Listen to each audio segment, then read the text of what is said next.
In the early 18th century, Britain stood at the center of global power. Its navy dominated the seas, its merchants reached across continents, and its influence continued to grow year after year.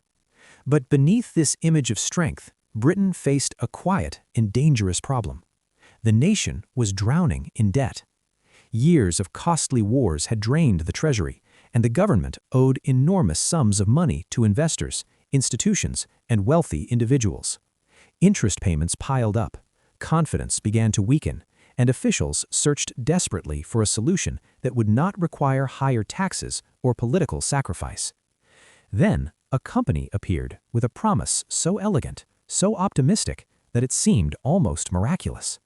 A single company that could solve Britain's debt problem. A single company that could unlock unimaginable wealth. A single company that could transform paper promises into real prosperity. That company was called the South Sea Company, and it would soon become the center of one of the greatest financial delusions in history. The idea behind the South Sea Company sounded reasonable at first. The government would allow the company to take over a large portion of Britain's national debt. In return, the company would receive exclusive trading rights with South America, a region Europeans believed was overflowing with gold, silver, and riches beyond measure.